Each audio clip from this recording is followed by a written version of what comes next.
जय श्री हरि। हर हर महादेव। प्रिय श्रोताओं, सुनिए फाल्गुन मास महात्म्य के आज का अध्याय। श्री व्यास जी कहते हैं, हे महाभाग युधिष्ठिर, भगवान शंकर के पश्चिम भाग में कश्यप नंदन भगवान सूर्य की स्थापना की गई है। वह स्थान रवि क्षेत्र कहलाता है। वही रूप और यौवन से संपन्न नासत्य नाम से प्रसिद्ध महादिव्य दोनों अश्विनी कुमार उत्पन्न हुए, जो देवलोक के वैद्यों के रूप में प्रसिद्ध हैं।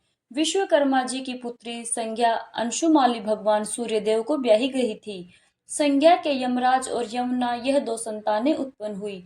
यमुना महानदी के रूप में प्रसिद्ध हुई। संज्ञा को भगवान सूर्य का तेज सहन नहीं होता था, इसलिए उन्होंने अपनी छाया का ही आह्वान करके छाया से कहा कि तुम मेरी ही तरह भगवान सूर्य की सेवा में सदा उपस्थित रहो। मेरे पुत्रों से और मेरे पतिदेव सूर्यदेव से सदा उत्तम बर्ताव करना। ऐसा कहकर संज्ञा देवी अपने पिता के घर चली गई। वहां उन्होंने अपने पिता विश्वकर्मा जी का दर्शन किया और विश्वकर्मा जी ने भी बड़े आदर से उन्हें रखा। कुछ समय तक तो वे अपने पिता के घर में ही टिकी रही। तब एक दिन उनके धर्म के पिता विश्वकर्मा जी ने अपनी पुत्री से बड़े प्रेम से कहा कि बेटी, यहाँ पर तुम्हारे रहने से धर्म का लोप हो रहा है, क्योंकि अपने बंधु बांधवों के साथ स्त्रियों का अधिक समय तक रहना उनके लिए ठीक नहीं होता। स्त्री अपने पति के घर में रहे तभी उसकी शोभा होती है। इसलिए जाओ और अपने पति के घर सुखपूर्वक रहो। पिता के ऐसा कहने पर संज्ञा ने बहुत अच्छा कहकर उनका आदर किया और फिर वहां से निकलकर उत्तर कुरु को प्रस्थान किया। वे तो सूर्यदेव के तेज से भयभीत थी ही, इसलिए एक घोड़ी का रूप धारण करके वह वहीं पर तपस्या करने लगी। इधर भगवान सूर्य ने अपनी दूसरी पत्नी को संज्ञा ही समझकर उसके गर्भ से दो पुत्र और एक सुंदर कन्या को जन्म दिया। छाया अपनी संतानों के प्रति जैसा प्रेम पूर्ण बर्ताव करती थी, वैसा संज्ञा की कन्या और पुत्रों के साथ नहीं करती थी। लाड़ प्यार और भोजन आदि में वह हर दिन भेदभाव करती थी। यमुना ने तो उसके इस बर्ताव को सह लिया, किंतु यमराज से नहीं सहा गया।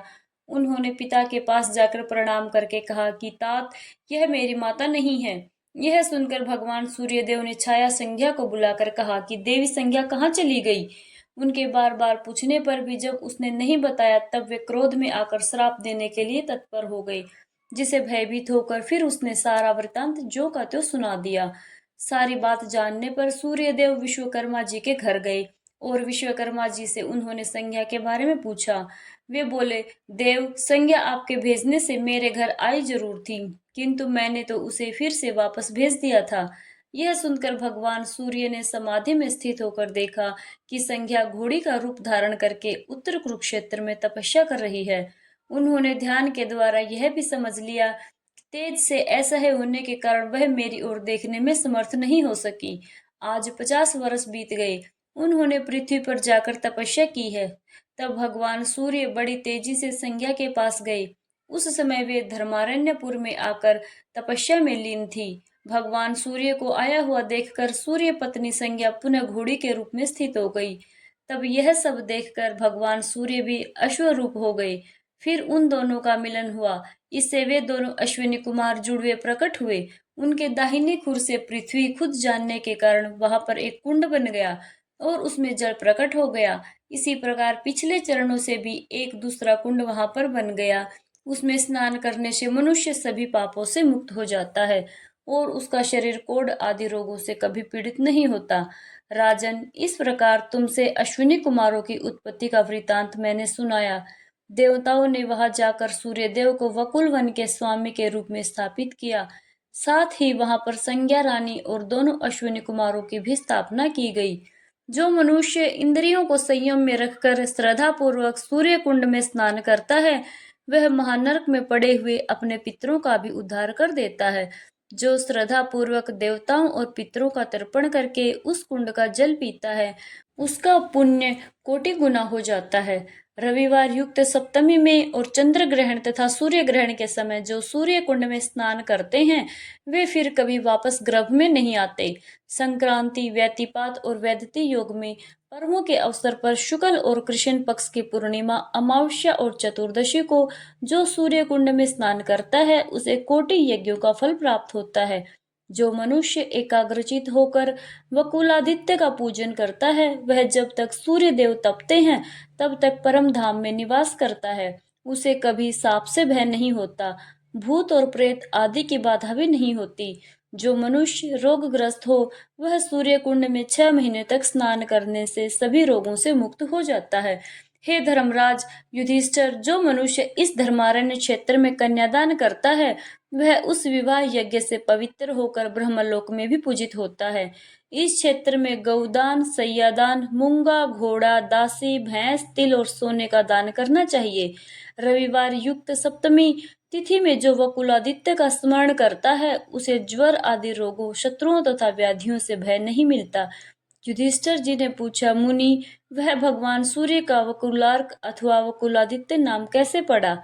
तब व्यास जी कहने लगे, हे राजन, जब संज्ञा रानी ने भगवान सूर्य की प्राप्ति और उनके तेज की शांति के लिए एकचित्त होकर वकुल नामक वृक्ष के नीचे तपस्या की, उस समय उस वृक्ष के नीचे आकर भगवान सूर्य बहुत शांत हो गए। तभी रानी ने 2 परम मनोहर दिव्य रूपधारी पुत्र उत्पन्न किए। इसी से भगवान सूर्य का नाम वकुलार्ग पड़ गया। जो वहां स्नान करता है उसे कोई व्याधि, कोई रोग पीड़ा नहीं देता और वह धर्म, अर्थ तथा काम को प्राप्त करता है। वहां 6 महीने में मनुष्य को सिद्धि प्राप्त हो जाती है और अंत में मोक्ष को प्राप्त कर लेता है। व्यास जी कहते हैं, हे धर्मराज, अब एक अन्य वृतांत भी सुनाता हूँ, सुनो। धर्मारण्य पूर्व से उत्तर दिशा में देवराज इंद्र ने भगवान शंकर को प्रसन्न करने के लिए 300 वर्षों तक बड़ी कठिन तपस्या की थी। वृतासुर के वध से जो पाप लगा था उसे दूर करने के लिए ही इंद्र जितेंद्रिय और एकाग्रचित होकर भगवान शंकर की आराधना में लीन थे। उस समय भगवान चंद्रशेखर उनकी तपस्या से बहुत प्रसन्न हुए और उनके पास आकर बोले, देवराज, तुम जो कुछ भी मांगते हो मैं उसे अवश्य दूंगा, मांगो। देवराज इंद्र कहने लगे, हे देवेश्वर, हे कृपा सिंधु महेश्वर, अगर आप मुझ पर प्रसन्न हैं तो वृत्तासुर के मरने से जो पाप मुझे लगा है कृपया उसका नाश कर दीजिए। भगवान शिव कहने लगे, हे देवराज, धर्मारण्य में ब्रह्म हत्या किसी को पीड़ा नहीं दे सकती। गौ हत्या, द्विज हत्या, बाल हत्या और स्त्री हत्या मेरे ब्रह्मा जी के, भगवान विष्णु के तथा यमराज के वचन से यहाँ कभी प्रवेश नहीं करती। इसलिए तुम इस तीर्थ में प्रवेश करके स्नान करो। देवराज इंद्र ने कहा, हे दया सिंधु महेश्वर, अगर आप मुझ पर संतुष्ट हैं तो मेरे नाम से यहाँ पर आप स्थापित हो जाइए। तब महादेव जी ने तथास्तु कहकर इंद्र की प्रार्थना स्वीकार कर ली और लोगों के हित की इच्छा से सबके पापों की शुद्धि के लिए धर्मारण्य में इंद्रेश्वर नाम से वे विराजमान हो गए। जो मनुष्य सदा भक्ति पूर्वक पुष्प और धूप आदि से भगवान इंद्रेश्वर का पूजन करता है वह सभी पापों से मुक्त हो जाता है।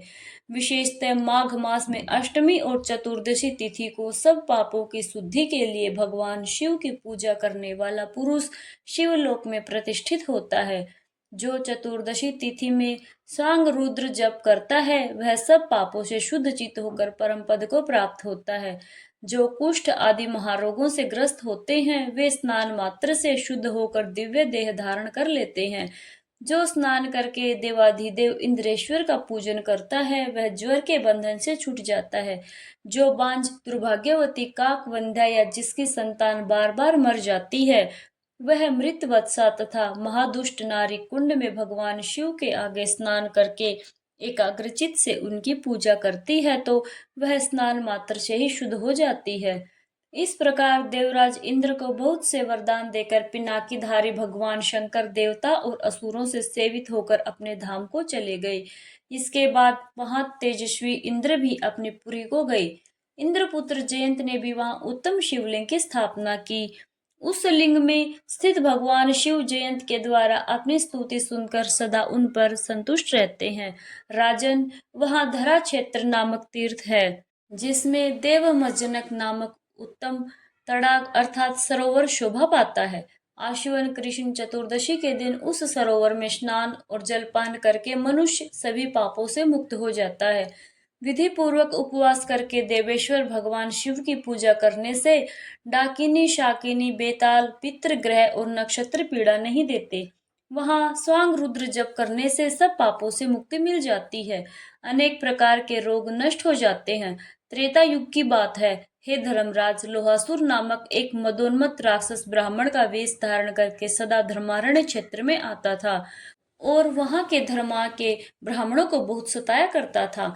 वहाँ उस क्षेत्र के शूद्रों और वैश्यों को डंडों से पीटता था, यज्ञों को विध्वंस कर डालता और होम की सामग्री को खा जाता था। वहाँ की वेदी और बावड़ी आदि को देखकर वह मोहवश उन सबको अपवित्र कर दिया करता। उस स्थान में जो जो भी पुण्य भूमि थी उसे लोहासुर ने मल मूत्र आदि डालकर गंदा कर दिया। उसके डर से भयभीत होकर सभी ब्राह्मण अपने परिवार सहित सब दिशाओं में भाग गए। वैश्य भी भयभीत होकर ब्राह्मणों के पीछे ही चले गए। उधर महान भय से डरे हुए दूर जाकर सब शूद्रों और ब्राह्मणों के साथ मिलकर वैश्यों ने कुछ विचार किया और सब एकमत होकर परम पवित्र मुक्तारण्य नामक निर्जन वन में चले गए। वहां थोड़ी ही दूरी पर उन्होंने निवास बनाया और उस गांव को वजड़ नाम से बसा दिया। वह गांव संसार में शंभु ग्राम के नाम से विख्यात हुआ। जिसके बाद भय से भागे हुए कुछ वैश्यों ने थोड़ी दूर जाकर मंडल नाम से एक गांव बसाया। कुछ वैश्य ब्राह्मणों के युद्ध से अलग होकर किसी दूसरे मार्ग में जा पहुंचे और धर्मारण्य से थोड़ी ही दूर जाकर इस चिंता में पड़ गए कि हम लोग यहाँ कहाँ आ गए। वहां उन्होंने अंडालज नाम से प्रसिद्ध एक ग्राम बसा लिया। जिस गांव का आदि निवासी वैश्य जिस नाम से प्रसिद्ध था, उसी नाम से उस गांव की प्रसिद्धि हो गई। सब वैश्य और ब्राह्मण भय से व्याकुल होकर मोह को प्राप्त हुए, इसलिए उन्होंने अपनी निवास भूमि का नाम मोहमयी रखा। इस प्रकार सब लोग धर्मारण्य से दसों दिशाओं की ओर पलायन कर गए। ब्राह्मण और वैश्य कोई भी धर्मारण्य में नहीं ठहर सके। उस समय सब तीर्थों का भूषण स्वरूप परम दुर्लभ वह धर्मारण्य क्षेत्र उजाड़ हो गया। लोहासुर ने उसकी बड़ी दुर्दशा कर डाली। वह दानव उस स्थान के तीर्थों का नाश और ब्राह्मणों का निष्कासन अर्थात ब्राह्मणों को वहां से भगाकर बहुत प्रसन्न होकर अपने घर को चला गया। फाल्गुन मास महात्म्य का आज का अध्याय पूर्ण हुआ। अब सुनिए माता सीता नितनेम की कथा। इस कहानी को सीता माता कहती थी और प्रभु श्री राम सुना करते थे। एक दिन श्री राम भगवान को किसी काम के लिए बाहर जाना पड़ा, तो सीता माता कहने लगी कि भगवान, मेरा तो 12 वर्ष का नित्य नेम है, अब आप बाहर जाएंगे तो मैं अपनी कथा किसे सुनाऊंगी। तब श्री राम ने कहा कि सीते, आप कुएं की पाल पर जाकर बैठ जाना। वहां जो भी औरतें पानी भरने आएंगी उन्हें अपनी कहानी सुना दिया करना। सीता माता कुएं की पाल पर जाकर बैठ गई। तभी एक स्त्री आई। उसने रेशम जरी की साड़ी पहन रखी थी और सोने का घड़ा ले रखा था। सीता माता उसे देखकर कहने लगी, बहन, मेरा 12 वर्ष का नित्यनेम सुन लो। पर वह स्त्री बोली कि मैं तुम्हारा नित्यनेम सुनूंगी तो मुझे घर जाने में देर हो जाएगी और मेरी सास मुझसे झगड़ा करेगी। इसलिए उसने कहानी नहीं सुनी और अपने घर को चली गई। लेकिन उसके घर जाते ही उसकी रेशम जरी की साड़ी फट गई, सोने का घड़ा मिट्टी के घड़े में बदल गया। सास ने देखा तो पूछा, अरे बहू, यह किसका दोष अपने सिर पर लेकर आ गई हो। बहू बोली, माँ जी, कुएं पर एक औरत बैठी थी। उसने अपनी कहानी सुनने के लिए कहा, लेकिन मैंने नहीं सुनी। शायद उसी का यह फल मुझे मिला है। बहू की बात सुनकर अगले दिन वही साड़ी और वही घड़ा लेकर सास कुएं की पाल पर गई। सास को वहीं पर सीता माता बैठी मिली, तो माता सीता ने कहा, बहन, मेरी कहानी सुन लो। सास बोली, एक बार छोड़, मैं तो 4 बार सुनूंगी। तब सीता माता बोली, राम आए लक्ष्मण आए, देश के पुजारी आए, नित्य नेम का नेम लाए, आओ राम बैठो राम, तपी रसोई जिमो राम, माखन मिश्री खाओ राम, दूध बतासा पियो राम, सूत के पलका मोठो राम, शाल दुशाला पोठो राम, शाल दुशाला ओढ़ो राम, जब बोलूं मैं राम ही राम, राम सवारे सबके काम, खाली घर भंडार भरेंगे, सबका बेड़ा पार करेंगे, श्री राम जय जय राम। सास बोली, बहन, कहानी तो बहुत अच्छी है। फिर कहानी सुनकर सास घर को चली गई और उसकी साड़ी फिर से रेशम जरी की साड़ी बन गई और मिट्टी का घड़ा भी फिर वापस से सोने के घड़े में बदल गया। बहू ने देखा तो कहने लगी, सासू माँ, आपने यह सब कैसे किया। सासू बोली, बहू, तू दोष लेकर आई थी और मैं अब दोष उतार कर आई हूँ। बहू ने पूछा कि माँ जी, वह कुएं वाली स्त्री कौन है। सास ने बताया, वह तो सीता माता थी। वह पुराने से नया कर देती हैं, खाली घर में भंडार भर देती हैं। वह लक्ष्मी जी का वास घर में कर देती हैं और मनुष्य की जो भी इच्छा हो उसे पूर्ण कर देती हैं। बहू बोली, माँ जी, फिर तो ऐसी कहानी मुझे भी सुना दो। सास बोली, ठीक है, तुम भी सुन लो। फिर सास ने कहानी शुरू की। राम आए लक्ष्मण आए देश के पुजारी आए, नित्य नेम का नेम लाए। आओ राम बैठो राम, तपी रसोई जीमो राम।